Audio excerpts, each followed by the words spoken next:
atau PP Kelompok Brimob Polda Aceh menghimbau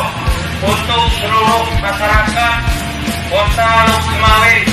khususnya di tempat keramaian, untuk mentaati prokes, yaitu 5